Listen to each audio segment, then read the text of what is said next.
Hello and welcome to IndieViews. I am your host, as always, Connell Suter, and on IndieViews, we speak to indies about their upcoming and recently released titles. Today, we've had the absolute pleasure to speak to Bruno and Mauro Annetta from Flatline Games about their new title, Into the Grid. Into the Grid is an immersive, captivating, and thoroughly engaging roguelite deck builder with players diving into their unique, original cyberpunky world and hacking corporations, stealing secrets, and defeating enemies in cyberspace. Into the Grid is a wonderfully unique deck builder, focusing on immersion, world, and character, as well as captivating gameplay that's sure to surprise those who are used to the genre and help bring in players who might not have tried a deck builder before. In the interview, you'll hear Bruno and Mauro talk about founding Flatline Games, their goals with creating their own universe, developing Into the Grid, and how they've made it stand out from other deck builders. It was an absolute pleasure to speak to the guys for this episode. I'm a huge fan of this game, and I'm incredibly excited to play it. Now, before we jump into the interview, I just want to point out that you can actually play it right now. Into the Grid launched into early access on Steam on November 10th, 2025, and you can hear all the details about the early access and how long it'll last towards the end of the episode.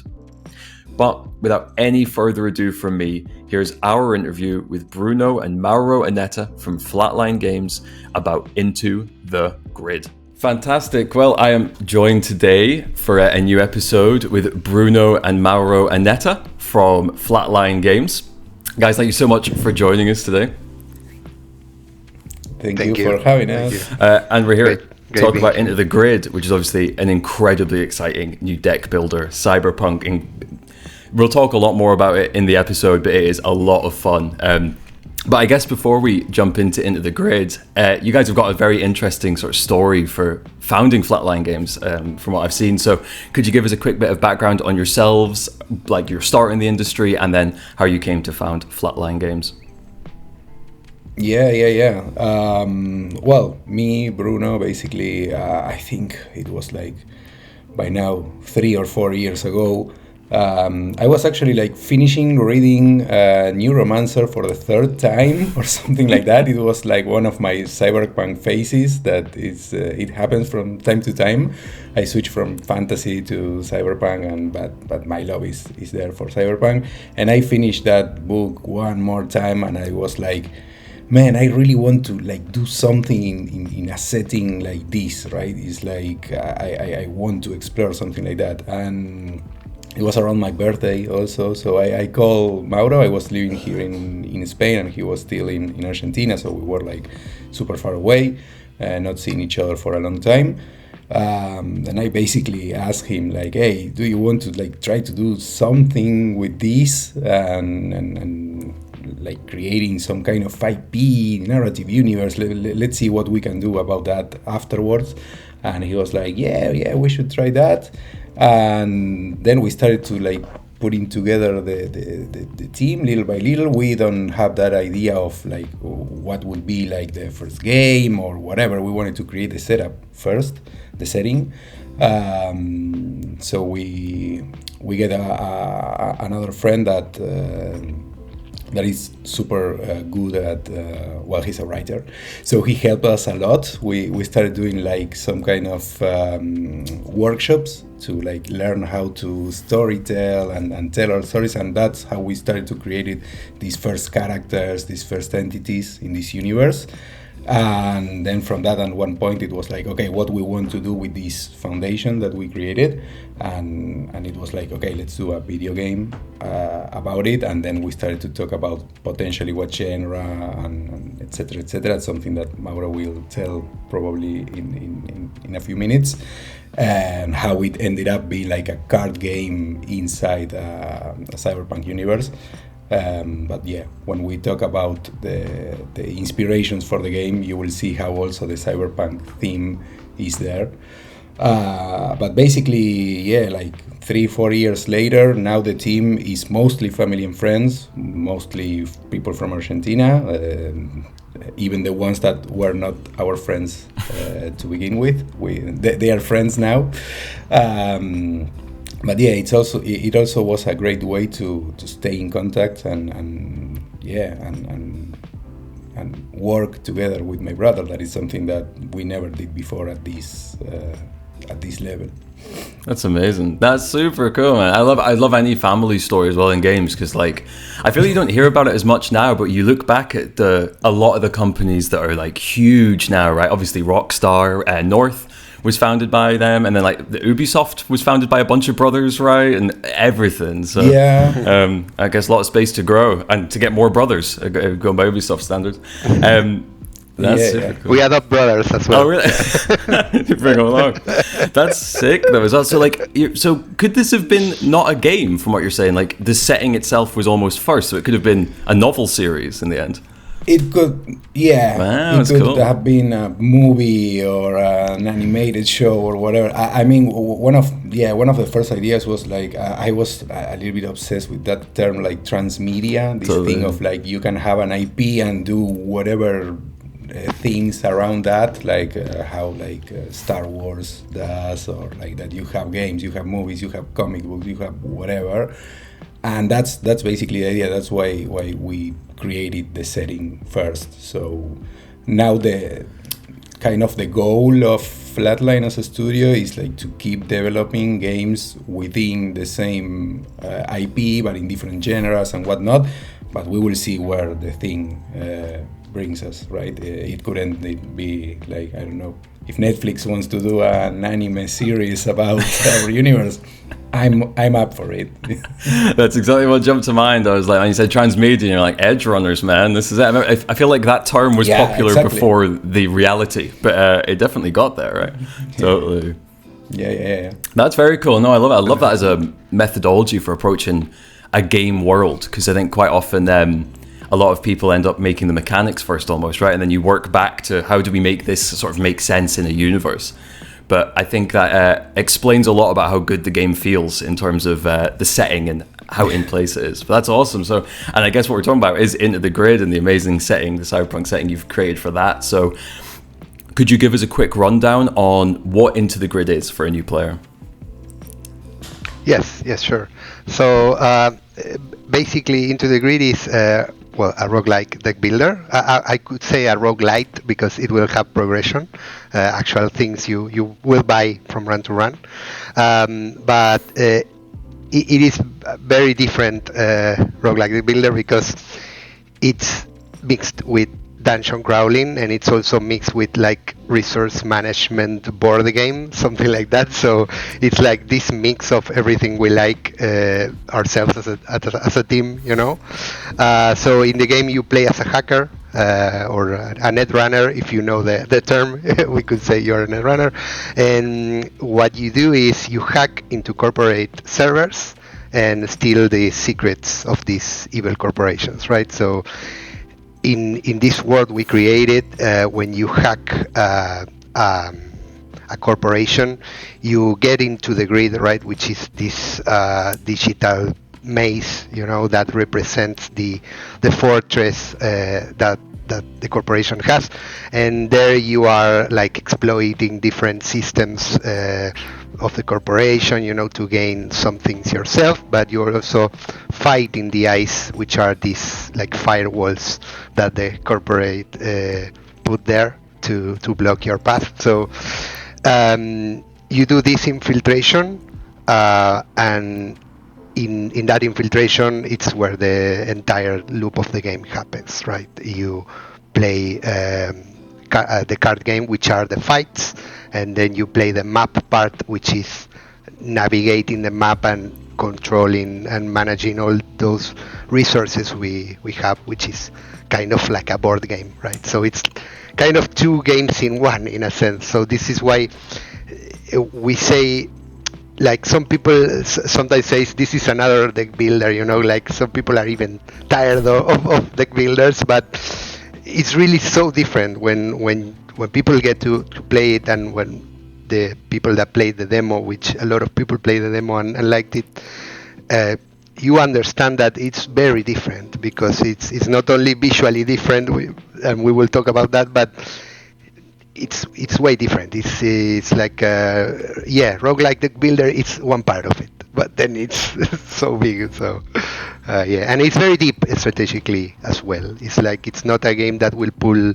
its punches. It will be difficult to master in a sense. There are so many things you have to think of. Awesome. Well, no, an amazing rundown, and totally. Do you know, like exactly without even writing the questions, I felt even writing them, I felt that it's difficult to talk about deck builders without that just sounding like this one very specific, simplistic kind of game. And even people that play deck builders know how different that can be. But totally, Into the Grid really is a standout in that way. And as you say, with the board game elements as well, it totally changes the flow of the way it feels. All these little things, it totally does have that completely different vibe. And no, it's awesome. I love that. I love everything about the game. It's such a good one. I'm not surprised people love the demo. Like you're saying, it's such a fun demo. It gives such a good, like you can jump into that beginner mode in it and instantly even understand, oh, okay, this is different. This isn't quite the same. That first room you get dropped into and suddenly you're actually engaging with stuff and it's not just clicking a node on a kind of layout to move you up in an order of progression that's like Slay the Spire is obviously what I'm thinking of, but no, that's amazing. And then I guess it feels so intrinsically linked between like these systems, and also like you're saying with like net runners and deck builders. I think back to Shadowrun and stuff. There's such a perfect mix of this with cyberpunk. But you're saying about flipping between fantasy and cyberpunk and in your sort of influences. Was this always going to be a cyberpunk game? Did you always know that cyberpunk world was the first world you wanted to make? Yeah. It's I feel like I can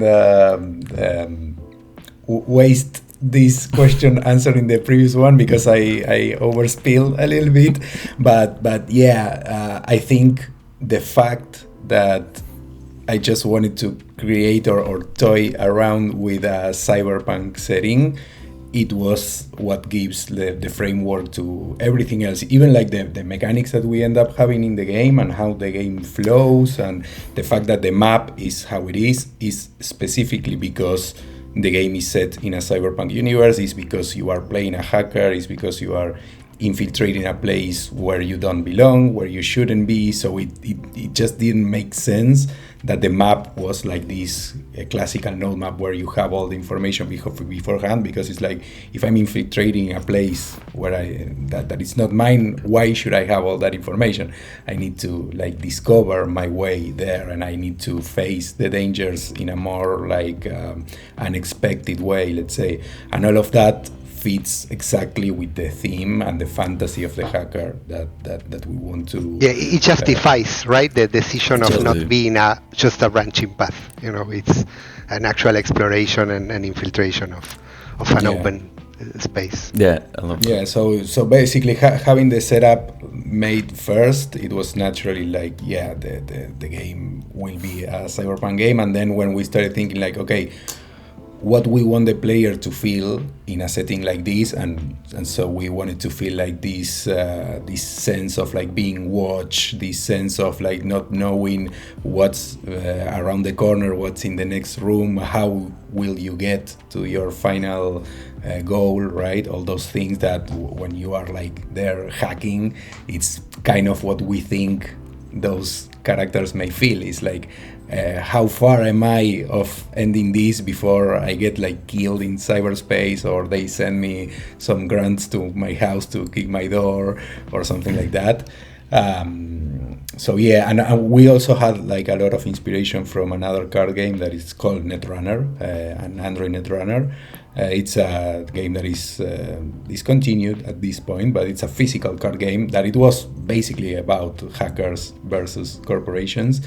Another thing that we asked ourselves super early was like, hey, how can we translate what that game makes us feel when we play? Because it's a super immersive game, even like being like just cards and two persons across a table. You can feel that you are trying to like infiltrate into your opponent's table, let's say.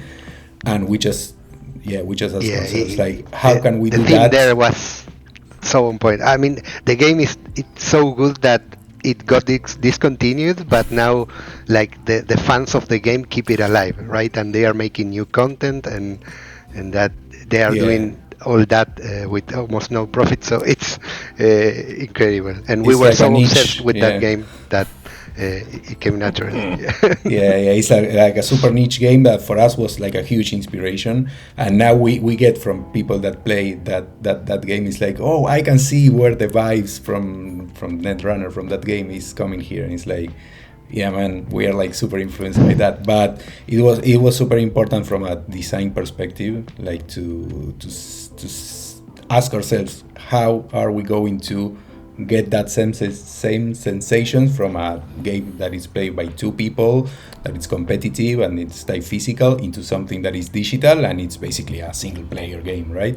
So that's where this map that is so different from other games came into place. Oh, that's very cool. And no, I totally get everything you're saying. You imagine, like, also with deck builders is like quite a good example of a genre of it, right? Where there's a lot of deck builders out there that you can tell that they've kind of built a cool system for maybe how a deck builder works, but then the setting is very tacked on, and often it is that it's a fantasy setting, and you end up being like, what are these cards? I mean, exactly. Do I just have these like, mobs in my pocket and I'm throwing these at an enemy? Is this Pokemon in fantasy?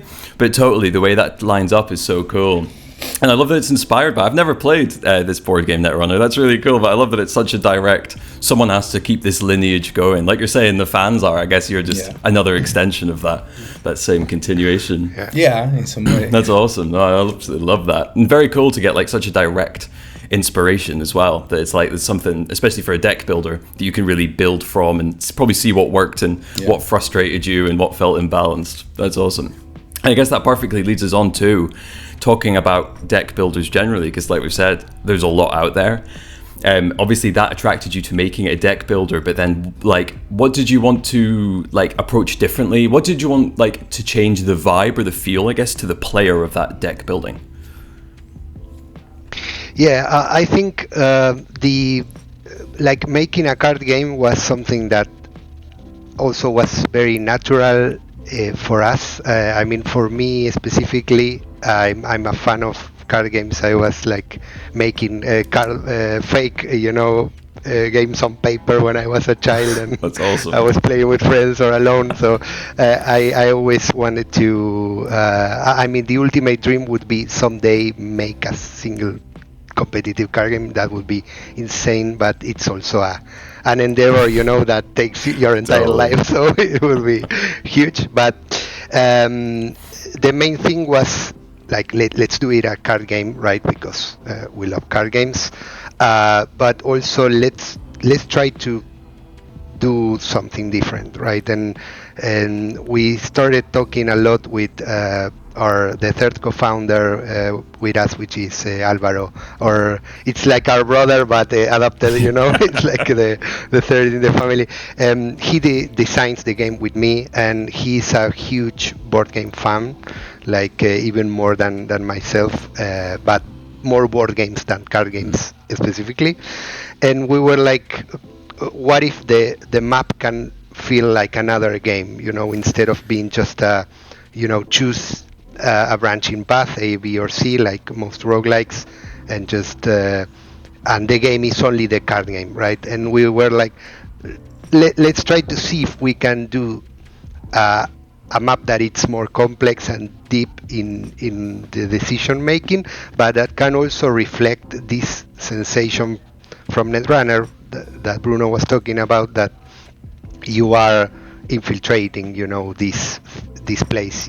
They don't want you to be there, and you can do hacker things. You can use tools to go here or go there, and decide where you use your resources, which was something very big in Netrunner as well. So then we end up iterating a lot, and we end up with what we have today, which is this like board game. In one part is this board game where you have to convert resources, right? It's like an euro game in a sense, because you are converting resources every time, and you have to try to evaluate is this better to use here or here? This resource, what is the value, the real value of this? And the context shifts a lot as well, right? Because being a roguelike, you have all these things that are randomized and that you pick that also change the context of the game, right? So for us, it was like a realization of, why is not everyone doing this, right? Because when you add this exploration to a roguelike, you duplicate the replayability even more, right? Because now you can replay the card battles, but you can also replay how you explore and do this resource management stuff. And that is, then we realized why people don't do it as much, because it's very difficult to pull it off. And we are still kicking ourselves with some things that, we say like this still doesn't feel like we want to, but it's going there. So for us it was very natural to do the card game and then add something more, right? Like try to make it deck builder, but also bring in something new to the genre that we think it's not being explored enough. No doubt, totally. I get exactly what you mean. It's like exponential, right? The second you add another system in, that complexity then reflects off itself, and now those two, add so much to it. That's so cool to hear, and totally. And like, I love that it's a great approach to have of just like, what can we add to this genre? And like, I guess one of the things as well with that is obviously the map adds so much, but it's kind of, the map also adds a kind of physical feature that you are interacting with and actually changes, I guess, the way it flows. But in the combat, you've got these amazing 3D enemies, and the way that the camera moves and stuff, it's like one step removed, right? That it doesn't, you could have that be a 2D image and it wouldn't change the actual gameplay of it. But just like that, how it exponentially adds complexity in terms of systems, this adds it in terms of like vibe, feel, and immersion, I guess. How late in the game did that come along? Did you always know you wanted to have like this 3D enemy kind of movement with guys clapping at me, with their big heads? It's terrifying. Totally unnecessary, but worth it. Over the top, as pretty much everything we do. No, the thing is, one thing that we designed pretty early on was that we wanted combat to be from a first-person perspective, because it made sense, again, from the theme and for what you are playing as. It's like we wanted that full immersive fantasy of like, you are the hacker, so you are not seeing your character out there hitting other things. It's like you are facing this huge thing. That also comes from the cyberpunk literature also, when they try to describe how it feels being in cyberspace and then having like a huge defense system materialize in front of you and trying to like obliterate you into data or something like that. We wanted to bring that thing. I think at some point in the beginning we thought everything will be feel a lot more ethereal, let's say, even more like digital, let's say, that the enemies right now look like very physical. At some point we have a huge influence there from Alvaro, from our co-founder, that it's also the art director.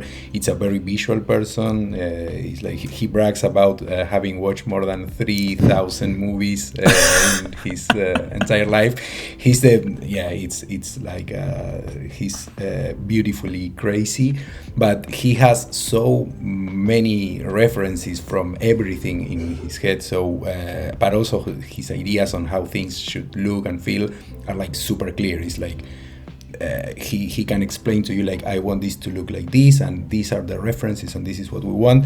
And at some point, we ended up like coming to this agreement, let's say, that okay, the cyberspace part, we wanted to reference a little bit more Matrix, the movie, that in the Matrix you are constantly living in that simulation that actually looks a lot more like real life, but at some point when you see through the through the cracks of reality, let's say, you can start noticing that something is wrong here. So that's, for example, why the map now, it's like the rooms has like props like boxes and tubes and things that look so physical, and the combat is like, okay, this looks like a robot made of metal. But at some point, for example, you see outside of the rooms of the map, and you see like these pillars that goes into like eternity and things like that, because it's like, it looks like the real world, but it's still not that. It's like, it's digital, right? And yeah, at some point, in the beginning we thought like, yeah, this could be like 2D, or could be like kind of fake with sprites and whatnot. Our first prototypes were like that, but at some point we just like come along and met people that joined the team that it's like super amazing doing 3D things, and it was like, oh, we have this at our like reach, we can actually do this. And each week, each day basically, every time they show us like a new model for a new enemy or new animations, or we just get more and more excited. It's like, oh, I didn't think we could top that last enemy. Like that happens a lot, actually. Like some new person enters the team, and it adds some talent than we had to scope creep. It's like, you can bring this, okay, let's do it, and the game will be better. It's like we bring a lot of that of that as well. Yeah. And from a pure marketing perspective, we also knew that aside from having different mechanics and something that makes you unique, the thing is that for people to actually reach the point that they are trying your game and seeing that the mechanics are different, you need to capture them even before that. Because just explaining to them like, yeah, you will have this map, or you will have these resources and skills during battle and whatnot, but at some point it's like food, right? You need to enter them through the eyes. So and we saw that impact even with our initial versions that were still first person, but look just like I won't say worse, but it will look different. But that still generated an impact on people, like seeing that huge enemy in front of you, and the effects when you throw the cards at them, or when they attack back to you. So we validated early enough that was a good direction, and then we just added the necessary talent to keep pushing the quality level. And now, yeah, the enemies are like fully 3D, super animated, texture work, it's amazing. So it's like, whoa. No, totally. They look incredible, absolutely. And they're very unique designs. Like, I'm kind of not surprised that it's almost that thing of one person being like, I've had this idea, let's do that. Because you can almost see that uniqueness, right, that comes through in it. And I think it's such a good decision. I love hearing that background to it, because again, like the one I always compare any net running S game to is Shadowrun. I think it was probably the first, or the Shadowrun Returns and the few they did there, the first ones I played. And I think one of the problems with those games is that when you're doing the net running in those games and it's got that whole blue world and you're fighting kind of like just an orb, it does lose a bit of that impact after a while. And there's a dissonance there of like, it doesn't feel as real, which may be the intention because it is meant to be this cyber world. But at the same time, you die in the net, you die in real life, right? So it's probably as high as stakes, really. No, I love that. It's super cool. And yeah, I love that as well, that you're saying like intentional feature creep's a really funny way of doing it. Almost like managed feature creep, right? Yeah. That's awesome. And it feels very different, and totally get what you're saying with, you imagine the average person, especially those who don't play deck builders, if they were to go and look through roguelike deck builders on Steam, they'd go, are these all stats and menus? Is every single one just stats and menus with a solid background? So totally, no doubt, it really shakes that up. Oh, that's awesome. Yeah. And I guess with that immersion you're talking about, and like bringing players in and making it more visceral, and also the first person angle of it, the game does a lot with the person. There is an actual character you're playing as, and I believe more than one, like up to 4 I think it says in the demo. So like, was that the same reason there for having a player character? Was that a story reason that you felt that added a narrative, or was it more for player immersion and sort of being able to relate themselves to that space? Yeah, I think there are a lot of things there that plays different roles. Like there's no particular order that okay we want characters because we want that thing. The thing is like if you go back to the beginning, it's like okay, since we have been creating the setting first, and we actually want to tell cyberpunk stories. That was the first thing because this ended up being a game, but could have been a book or a movie or whatever. So the thing is that in the end, what we want for the final vision of the game is to tell cyberpunk stories with like super amazing gameplay, but also we want players to get interested in the world that we are creating. So when we created the setting, we created that like these different factions of runners, right? Of hackers that they hack for different reasons, and the idea of each one of them having their own narrative campaign that follows their story was there from day one. Of course, it's not going to be in early access because early access is a lot more about the mechanics, the balancing, and also the replayability that comes with the gameplay part. Then the story part is more like one shot. Let's say once you play the narrative campaign of each character, you already know their story. You can then keep playing this sandbox mode, all these challenges that we will have, because mechanically the game will be like infinitely replayable basically. But we want to give the stories a lot of weight in the full vision of the game. So it was natural that we will have different playable characters. Each one needs to represent a lot the faction they come from, both in the mechanical part and of course in their character design, in the stories that we will tell about them. So for example, in the first versions of the map, that was like a 2D map, more like minimalistic thing, you were not seeing your own character, and it actually ended up being like super confusing for players. It's like who am I, what am I doing, where I am in this map and whatnot. And so at some point it was like, hey, if we are giving more relevance to who you are, which character you picked up, it would be cool for you to actually like see it in the map. It makes sense also thematically. The idea is that everything that you see in the game is created by your hacking console, that is like giving you this feedback of like how to interact with cyberspace. So in the map section, let's say, it makes sense that as a hacker you are seeing like this blueprint of the server, and you need to know where are you and where are you going. And also we believe that it will help a lot to identify and to help the player identify with the characters, right? I always think of Wolfenstein. It's like if a first-person shooter and you have no need of having your face down there, aside from like getting a little bit bloody and whatnot. But at some point it's like yeah, I am that badass guy shooting people and not people, shooting Nazis. So it's like, Wolfenstein is like super specific, but it's kind of that sense of like we could use like some icon that moves or whatever, but having your actual character, it will help a lot when we introduce all the narrative part to the game to actually get more involved, right, on identifying with the character that you're playing. That's awesome. No, I love it. You guys are whole-assing the idea that so many games half-ass, where they'll be like, you pick a character, but the character is a card that you pick at the start. And you're like, that's the length of the character. And you're like, that's not a character, that's a JPEG. Like, there's no character to this. Yeah. It's really cool you guys are taking it that step further.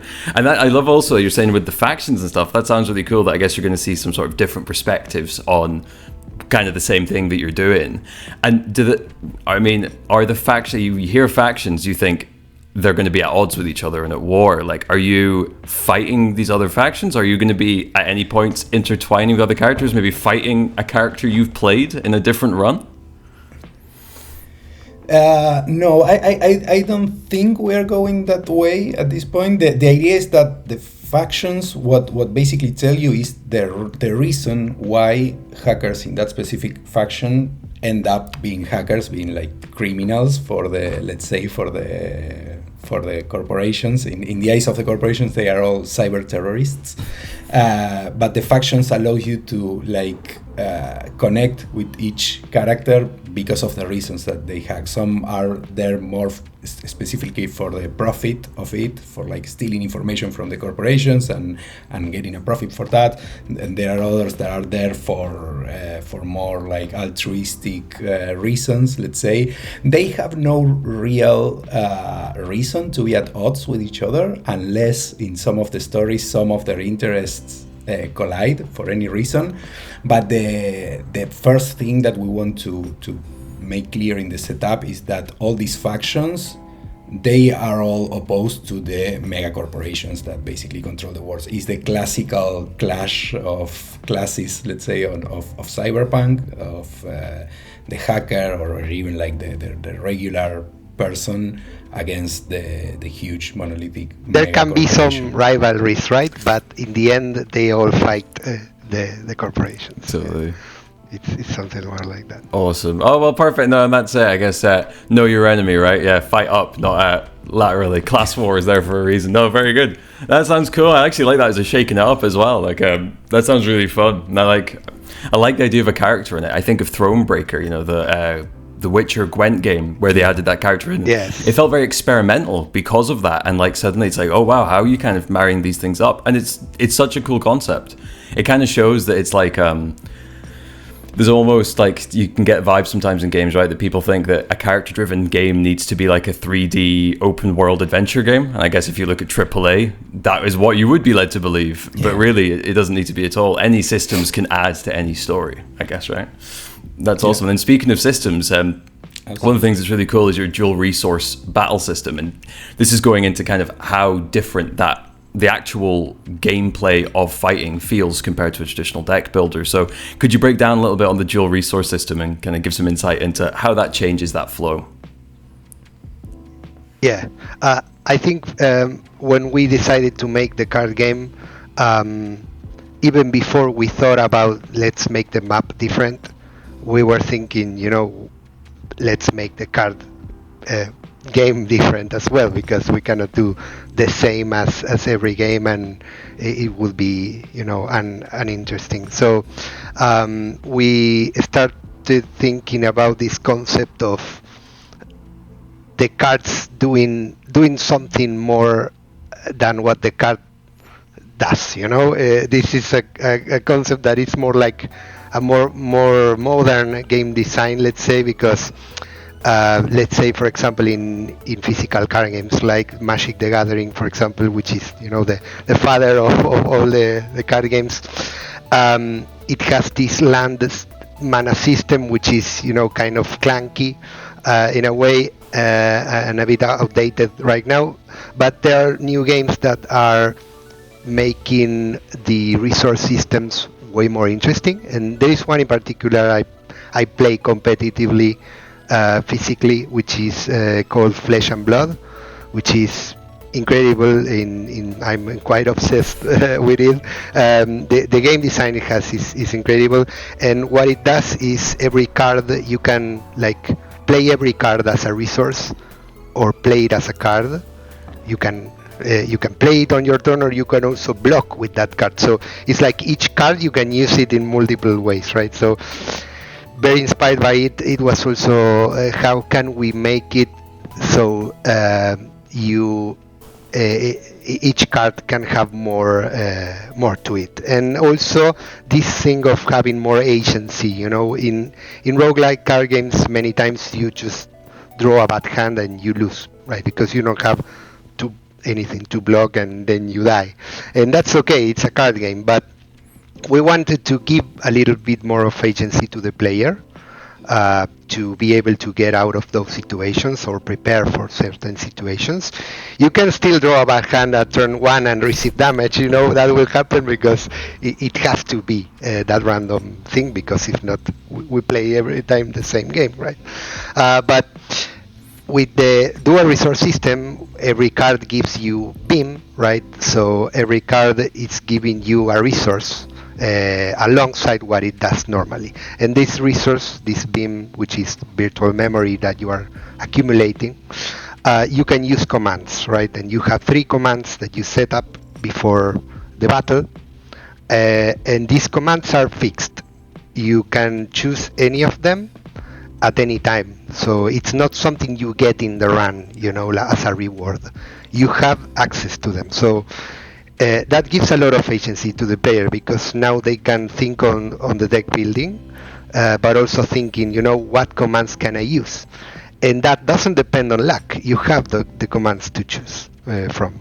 So that is giving a lot of agency to the player, and also during the battle, you can save this resource, the beam, to play the command later or play it now.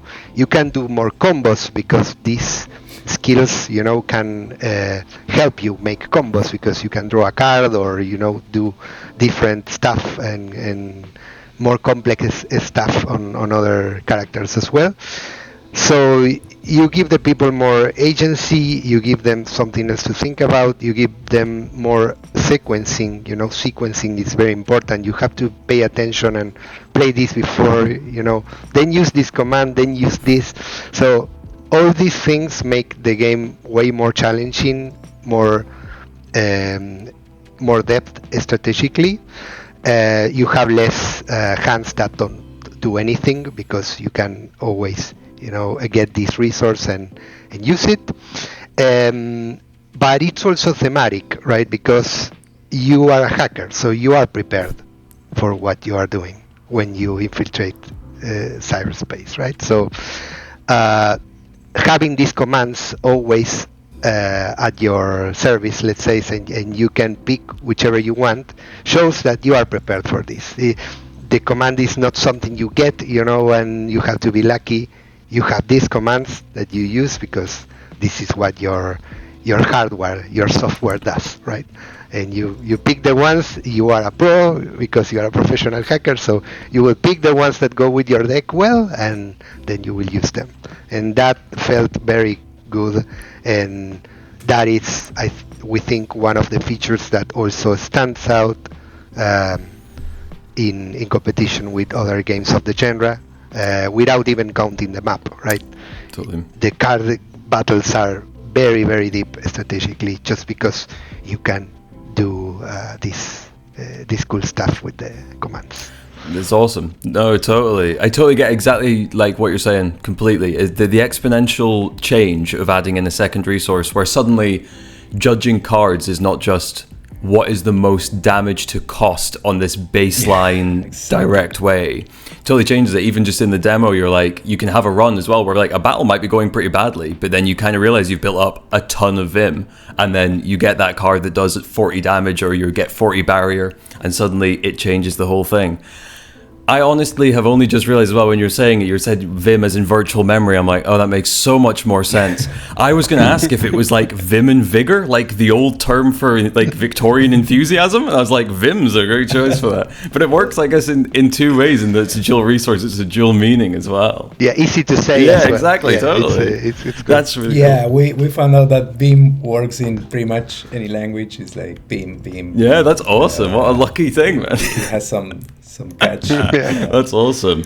And totally, no doubt, like it really does change it up. I love what you're saying there as well about like, I think it really shows that like it's just a great example of your overall approach, right? Which is like trying to not just do what everyone else has done in that genre and trying to change up that flow, which, and especially in deck builders, like we've said, is probably one of the most set in its ways genres at the moment, or it has been for a little while. A lot of games coming out that are very similar, very cool, but often it becomes like, which art style do I like more? Well, we're going to pick that one then. Whereas it totally does change it. Your dual resource system is massively different. And you also don't get that feeling quite so badly anyway of just a bad run. Like you're saying, like just one bad battle where you're just like, oh, nothing has come up. This guy is blocking every time I can attack.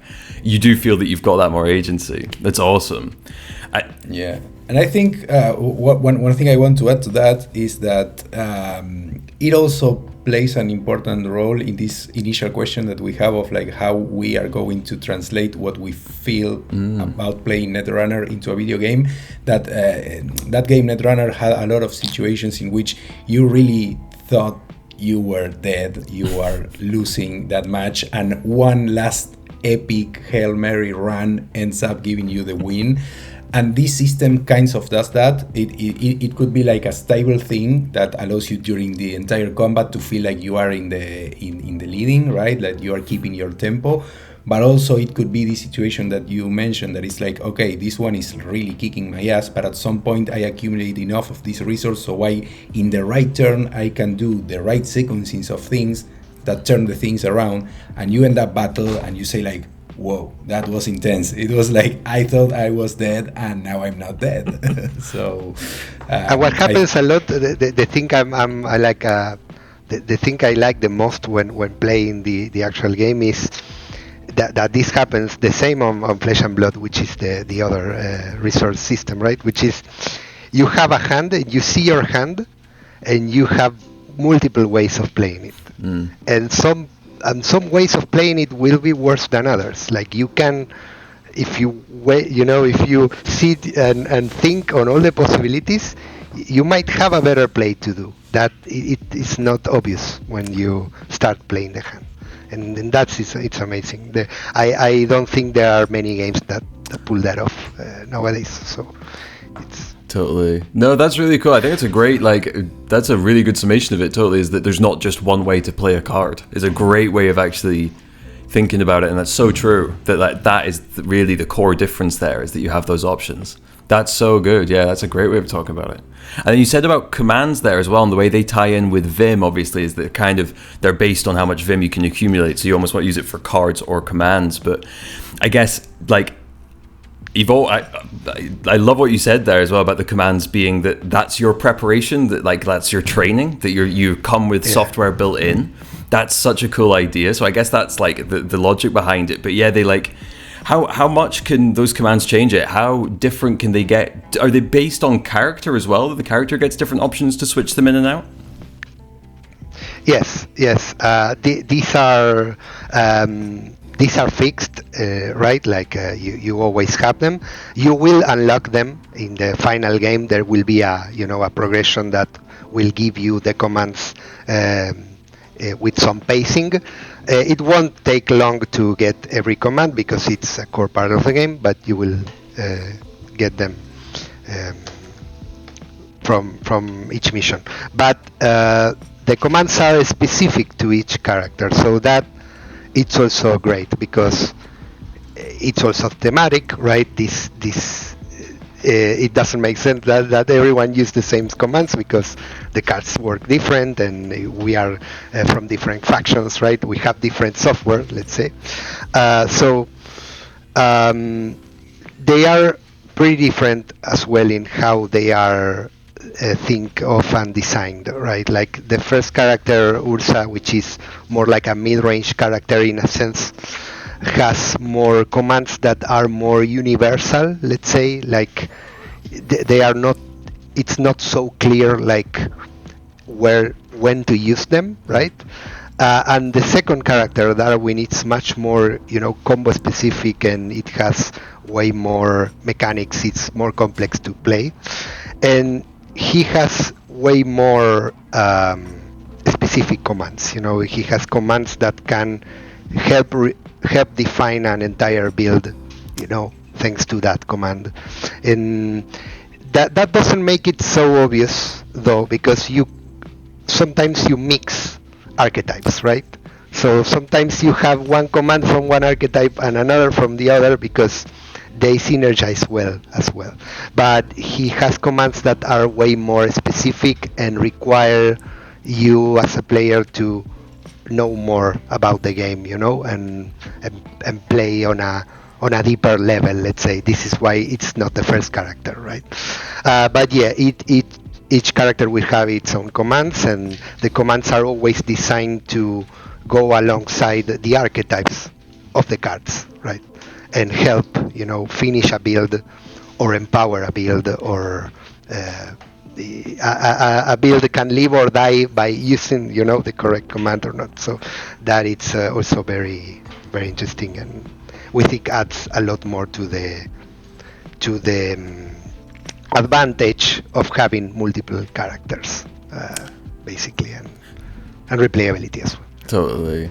Oh, that's really good. No, I love the concept as what you're saying about like emergent storytelling. Almost gives you a vibe of the people, the faction through the commands that they have, the way that they prepare themselves. Totally. You know, someone comes in there ready to kill everything in one hit. You know that they're here to steal and get out of there. That's awesome. That's super cool. And totally, I love the way it changes that flow again, like the way it makes that you feel you've got this backup. Also, it kind of the way it can save you. I definitely had in the demo, I've had a few situations where I very nearly lost a run on one big hit and was able to like draw one more card and just got the one that used the right amount of vim, and it perfectly works out.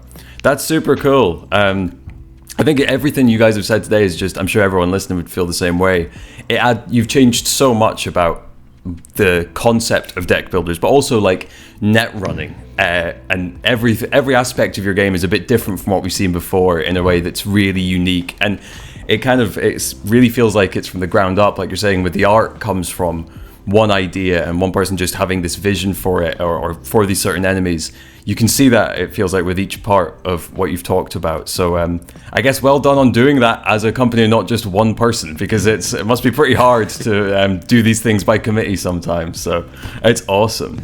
Yeah, no, that's essential. The fact that everyone in the team has like a lot of freedom to propose ideas. A lot of times, for example, the guy that does the 3D models of the enemies comes with an idea like, hey, I want an enemy to look like this or like that, and then the game designer says like, okay, based on that we could make this enemy do this or that thing. Or sometimes the other way around, it's like, hey, we want to make an enemy that has these effects. So then the artist actually say like, okay, I imagine this as being like this kind of mecha thing, because you are telling me that the character will do this or that. So it's not that everything gets designed in one silo, let's say, and then it tells the other parts of the team like, okay, I need exactly an enemy that looks like this because it will work with my mechanics. It's like, hey, how can we make my ideas fit with your expertise? And that's also why you will see the enemy models making sense with what they do mechanically in the game. It's super important for us to have that input from the entire team, because each one is like super talented in what they do. So it would be wasting the talent not having them do what they do best. No doubt, totally. And then it works so well, I was saying, with like changing that vibe. Like it feels like you're fighting an enemy, not just fighting a different move set, which is so often the case in deck builders. And you have a real feel for it. I mean, as I say, the one that stands out, I feel like I must have had dreams of it last night because it's so stuck in my head, is the guy with the split head clacking it together. It was like he was taunting me. Honestly, I don't know why this morning I can't stop thinking about it. Giving you slaps. Exactly. Like it's so disrespectful from this guy, you know? That's awesome though. No, I love that. It sounds like an amazing team to work on, and a great, just like the best version of assembly line functioning, you know what I mean, of like, as you say, being able to take it, but then someone else can build this next part and figure out how that all works together. Absolutely, that's super cool. And then so the launch date's been announced for November 10th, which is amazing news. It's their early access release. Huge congratulations on that, obviously. So thank you. In terms of early access, like, not to spill all the beans, but how much is going to be in that initial build? I know you said characters might not be there for the story elements to start with, but what will be there, and I guess how long are you planning early access? Yeah. So we are launching early access with 2 characters. Ursa, the one from the demo, with some huge updates on her cards and some rebalancing there. A full second character that is Darwin from the Makers faction. That is, as Mauro was telling, like a lot more combo based, feels way more complex at first. And it makes sense because it's like it progresses in complexity from character to character. Those 2 characters release, as Mauro was also saying, with their own set of commands that are unique to each of them, their own set of cards. They are entirely different for each character, around between 80 and 100 cards per character. we will have with all the characters. Their own drivers, that is like our equivalent to artifacts, let's say, or things that you pick up during the run. We have a set of those that are like common to all characters, but then each character has their specific ones that works with their archetypes. So those two characters will be at launch with all that content and something new as well, which are the skills. Which is the skills. That is something that we didn't have in the we didn't have that in the demo. Each character also has 3 skills that they can use in the map. They are skills specifically for the map that helps you with navigation, with how you deal with the enemies, and it also makes sense to how each of these characters play. So that's another layer that I see your face like. I'm like more things. You could say like commands in the map. I'm trying to exactly. I'm like, I'm now going to play it all again. It's like restarting the whole thing. That's sick. Wow, a whole other feature is crazy. Well, it makes a lot of difference, I think, because, for example, at least these 2 characters, it's probably something that we will keep with the other ones or not. We will see, but at least these 2 characters have these same types of skills. Let's say there's one that it's about like movement or about trying to avoid enemies. There's another one that it's more about giving you advantage in battle, and there's another one that it's about giving you an advantage when you are picking the resources from the map. But each character has its own version, let's say, of these 3 skills. So again, it just gives more options to the player when you are kind of stuck in some part of the map and say like, hey, I don't want to do this fight right now because I need to pick up some health, let's say. So these skills may help you because it's like, okay, if I use this skill now, I can avoid like this battle to go heal myself and then come back and do the fight. It adds this board game feel again, a little bit more of board game feel on top of that. And sorry, no, I wanted to say the important decision is that you can only use one on each alarm level, right? So you have 3, but you use one, and then you can use any of the others for an entire alarm, right? So we wanted, in that way, we did it in purpose, like. We wanted it to be very simple because the game is already complex, right? Like you were saying, you added a whole new feature, right? Like that's a lot, but that is also why there is only 3 skills. You know, you have these 3 skills. You don't have to choose which ones you have or anything. You have them there. You know, use one of the 3 and try them out. So it's very simple to understand and to think about it, but it adds a lot because now you have a tool for the map, you know, which is something we didn't have, and it's also thematic for each character. So recapping, it's like 2 characters with their own full set of things, including the skills that they were not there in the demo, their own cards, their own commands, their own drivers, their own everything. We will launch those unlocked, let's say. The early access at launch won't have yet the progression system because we first want to try out with the players how the full character looks, being able to build any of the archetypes that we have. Then during early access, that we estimate is going to be around a year, we will add 2 more characters. Again, each one with their own specific mechanics, their own specific card sets, their own specific commands, drivers, skills, everything. And during early access, on top of those 2 characters, it comes, as I mentioned, the progression system. That is one of the first things that we are going to be working on during early access. The idea is to also start testing how the unlockables will work along with the community, see how they feel it, because we wanted to have like a good pacing of unlocking things that doesn't feel like too grindy. We basically don't want that because it's like not cool. And the other very important system that we will be building during early access is the system that handles all the lore, right? The stories, the narrative campaigns, all the pieces of lore that you will be able to unlock even if it's not about the main storyline of each character. The idea is that you will be constantly be able to unlock little pieces of lore. Some of them work together, some of them work alone, depending on the resources that we have. Some of them may be like more flashy, not just like a log of full text. We want to explore a little bit that transmedia thing that I was mentioning. Totally. But also, what we wanted is to create a system that grabs on the mechanics, on the gameplay, to actually unlock little by little the secrets of this universe, so you can get interested on what's happening behind all these hack attempts that you are doing. And it's not simply like finding a casually good placed audio log on a table. It's like, oh, how convenient this.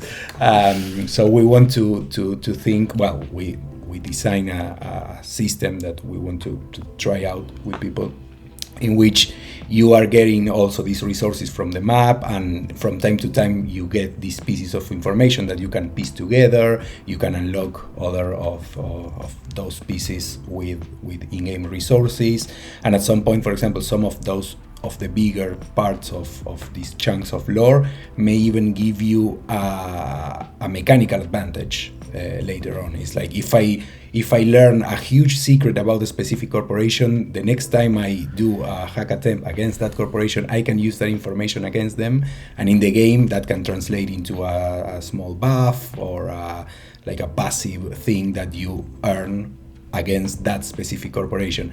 So it all ties together. And in the end, that system will support the narrative campaigns. And then when we get out of early access to the full version, the full version will have one campaign for each character.